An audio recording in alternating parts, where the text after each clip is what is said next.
Bonjour à tous, aujourd'hui je vais vous présenter une nouvelle vidéo contre Chabot Emmanuel 1263 feed. C'est parti, j'ai les pièces noires, donc c'est juste après ma victoire contre Roméo Baudéan, un estimé.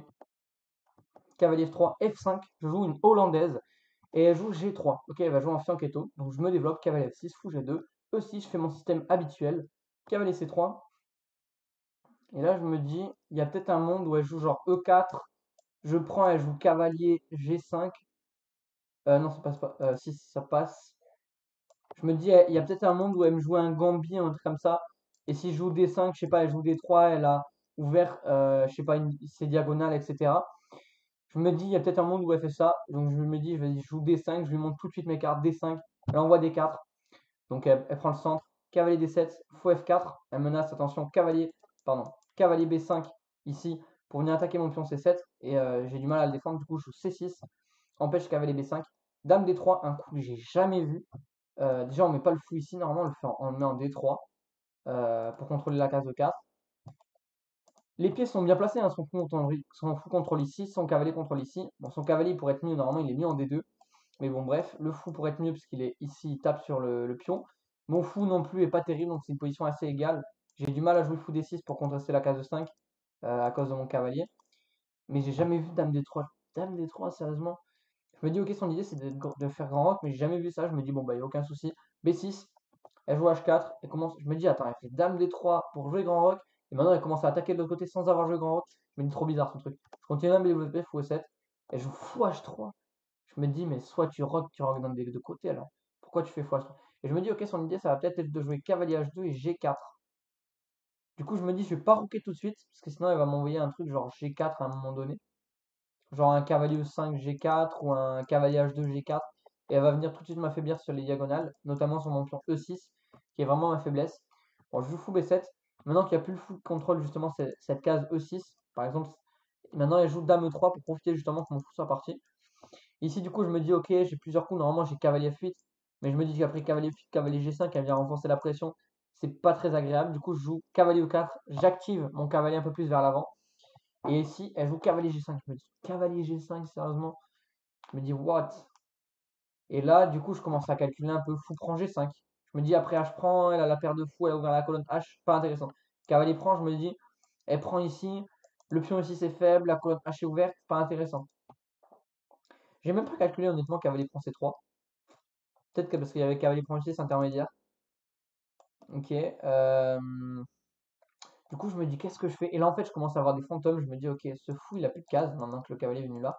Du coup, je me dis, j'essaie de regarder, est-ce que je peux pas fonctionner un E5? Et du coup, je calcule pendant genre un quart d'heure, 20 minutes. Donc, toutes les prises, hein, ça, qui me paraissent pas convaincantes, ça non plus. Je commence à avoir E5, je commence à avoir des idées de C5, etc., etc. Bon, il y a le pion aussi qui est en prise, donc il faut bien que je fasse quelque chose. C'est un coup forcé, en fait, son cavalier G5. Et là, je me mets à délirer complètement. J'ai calculé pendant 20 minutes, je mélange les lignes, etc. Et du coup, je E5 qui est une énorme erreur. Et en fait, ici, c'est la catastrophe. Et elle, en genre 3-4 minutes, elle me joue cavalier G prend E4. Et je me dis, what? Du coup, j'avais calculé, mais assez flou. Du coup, je me dis, attends, mais elle joue super vite, c'est trop bizarre. Je me suis dit, ben là, je gagne le fou, j'attaque la dame, et elle doit bouger la dame, et ensuite je gagne le cavalier. Je me dis, what? Je me dis, si je mange le cavalier, elle mange le pion, de toute manière. Elle peut même manger le cavalier en D7 et ensuite manger le pion. Du coup, je me dis, bah, j'ai pas le choix, je mange en F4. Et en fait, ici, elle prend son cavalier, elle joue cavalier D6. Et là, je me dis, oh, bien joué. Parce que du coup, mon flou est cloué. Seul coup pour moi, roi F8. Sa dame est attaquée, dame prend F4. Et là, je me dis, oh, aïe, aïe, aïe, ça va être la catastrophe. J'ai un pion de moins. Mon roi est faible. Là, la position est catastrophique. Et du coup, avec sa dame en F4, il défend le cavalier en D6. J'avais pas du tout vu cette ligne. Du coup, je me dis, oh, aïe, aïe, la catastrophe. Alors ici, je fais un coup très surprenant. Ici, je joue cavalier F6. Cavalier F6, je laisse mon fou B7 en prise. Mais en fait, après cavalier prend B7, dame D7, j'ai calculé que je capturais le cavalier. Et j'ai essayé d'avoir un peu de contre-jeu. Je voyais pas trop comment je peux faire dans cette position de merde pour essayer de m'en sortir. Bon, je vais essayer d'arnaquer. Du coup, elle gagne un deuxième pion, mais je gagne en B7. Je me dis, je sais pas, j'ai peut-être du B5, B4. Je vais lui faire peur, peut-être aller le roi. Peut-être que je vais arriver à jouer tour E8. Mon plan, ça va être G6, roi G7, cacher mon roi. Et après tenter un truc, même si j'ai deux pions de moins, je me dis, ok, c'est la meilleure version que j'avais calculée du coup après le cavalier D6. Donc tu dis, cette version, elle est pas trop mal parce qu'en pratique, avec les fous qu'on leur posait, je peux peut-être proposer des problèmes. Alors la position, bien sûr, elle est complètement écrasante pour elle. mais je me dis en pratique, je peux peut-être causer des problèmes. Elle joue fou D3. Je commence à jouer B5, je m'enflamme, je me dis, ok, bon, si je veux lui faire peur, il faut que j'envoie B5, il faut que je lui envoie B4, il faut que je lui envoie tout sur le roi qui est un petit peu au centre encore. Vous voyez, ici, il y a la colonne ouverte, semi-ouverte, pardon. Elle joue petit roc. Donc ici, je vois que je commence à avoir son idée avec des E4, etc. Du coup, je joue G6, comme ça sur E4, donc je prends, et je joue roi G7, le plan que j'avais effectué. Donc elle a ouvert un peu le centre, mais elle s'est créée. Alors moi, je me suis créé une très faible case. J'allais dire, elle s'est créée une faiblesse, non, parce qu'elle peut défendre ici. Mais je me suis dit, elle s'est créée un pion un petit peu faible ici, parce que si elle joue C3, je vais pouvoir jouer B4 et commencer à m'en prendre à cette structure. Donc ils échangent en F6, mais je me dis, bah, c'est quoi ces échanges? C'est magnifique. Je me dis, mon fou il est trop bien placé. Ma tour va arriver au centre, mon autre tour va arriver au centre. J'ai des leviers à base de C5 et B4. C'est une position magnifique. Elle joue tour E1.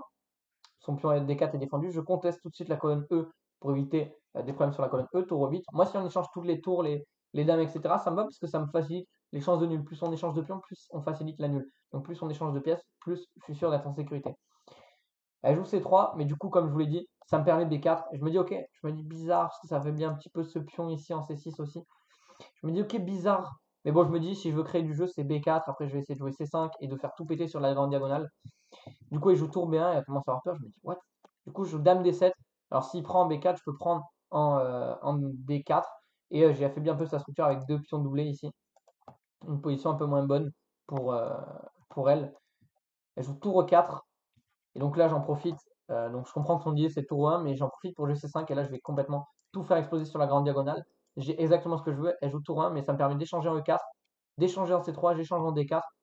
Et ici, je me dis, bon, bah, si elle peut pas prendre la tour, pardon. Du coup, je me dis, si je prends d'ici du pion, je me dis, je vais peut-être tour D8. Et je me dis, peut-être que je tiens ici, je tiens ici, je tiens le pion D.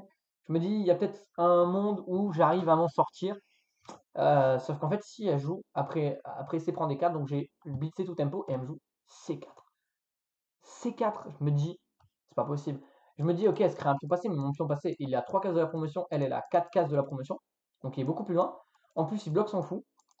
Moi, mon fou, il protège mon roi, et en plus, maintenant, il protège mon pion passé, qui est une source de jeu potentielle, une source de contre-jeu potentiel pour moi. J'ai un pion de plus, un pion de moins, plus qu'un pion de moins, au lieu de deux pions de moins tout à l'heure. Je me dis, bah ça fait nul. Du coup, je joue tour 8, j'échange les tours, et là, je me dis, mais c'est un cadeau béni du ciel, quoi. Alors elle joue dame C7, et ça c'est encore plus un cadeau béni du ciel, je me dis dame E7. J'avais calculé bien sûr qu'il ne pouvait pas prendre le pion A7, que je joue les dames E7. Du coup elle échange les dames, et je me dis, mais attends, elle devait garder les dames là. Je me dis, cette finale là, avec, ok, elle est un petit peu plus, elle va pouvoir presser. Je me dis, je vais suer encore pendant pas mal de coups, pendant 15, 20, 30 coups, 40 coups, j'en sais rien. Mais je pense que cette finale est nulle, parce que regardez, ce fou, il contrôle cette case où pourrait passer le pion. Ce pion, c'est un contre-jeu potentiel, donc tant que je le perds pas, ce fou il va être occupé. Ou le roi, une des deux pièces va être occupée. Mon roi va plus facilement centraliser. Il a 2 cases du centre, lui il a 3 cases du centre. Donc c'est ce qui se passe. La course des rois, on commence à centraliser notre roi. Mais mon roi, je trouve que j'ai une source de jeu potentielle, fou de colonne opposée, et mon roi est plus actif, il est sur sur ma quatrième rangée, et lui il est sur la troisième rangée.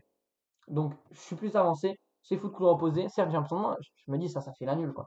Je joue fou C2, je joue fou F6, je place mon fou pour défendre mon pion C4 et je me dis mon roi il va venir en C5 pour faire obstruction au pion. Il joue H5, un coup que j'avais pas vu, mais ça me permet du coup d'échanger une paire de pions. Et je me dis ce pion H5 il va être un petit peu faible. Par exemple, il va jouer fou G6, elle va jouer fou G6 pour l'attaquer. Du coup je me dis autant jouer H4. Et là je me dis H4, j'avais peur de G4. En fait maintenant que je le vois, si je joue G4, je me disais juste je joue fou G5.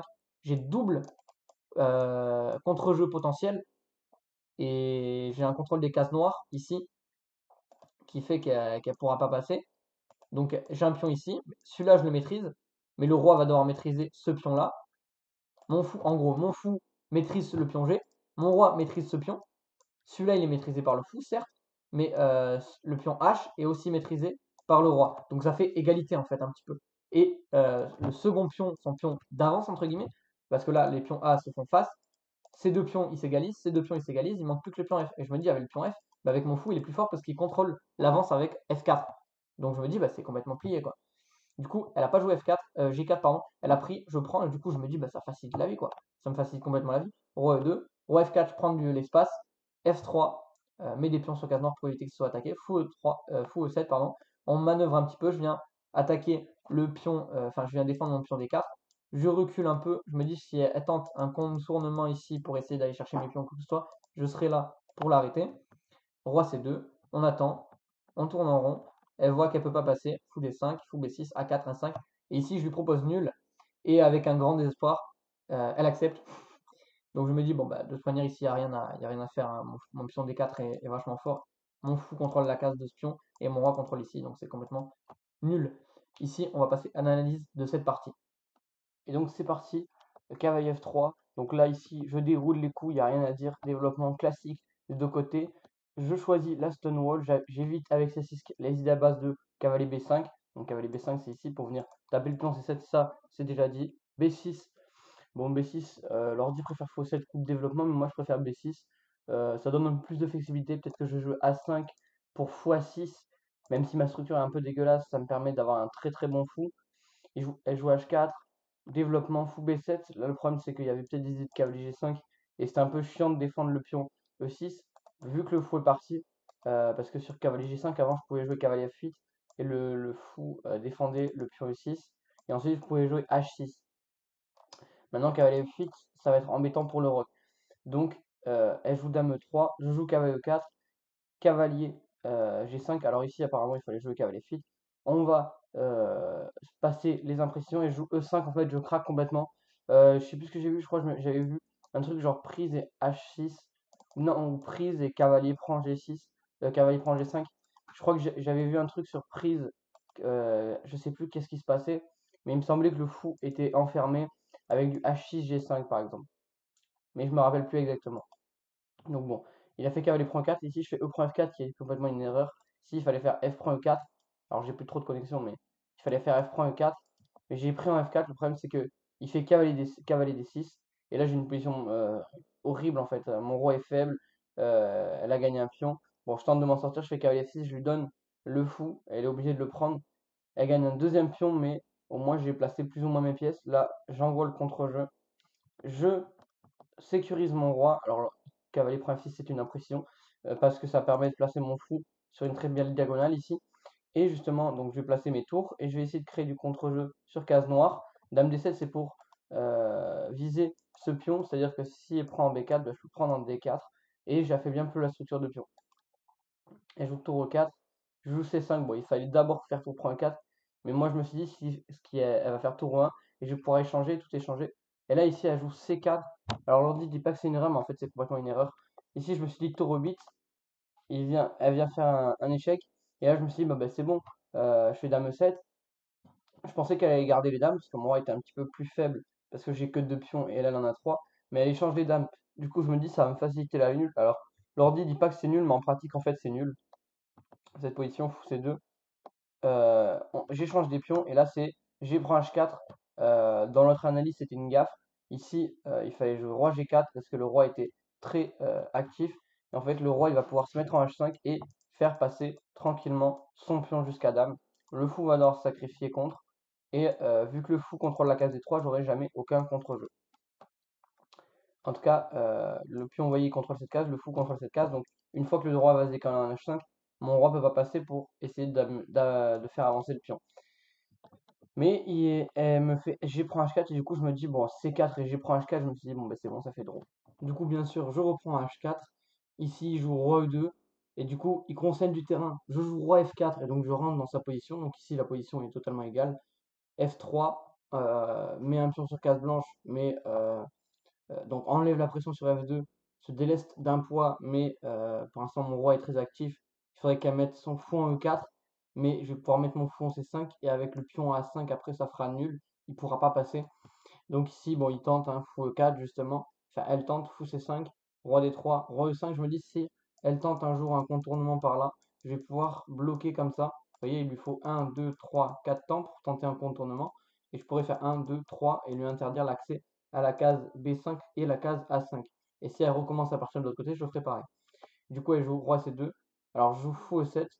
Alors là, je sais plus trop pourquoi j'ai joué ça, mais parce que roi D6, je sais pas, ça me plaisait pas. Mon fou était un peu bizarre ici.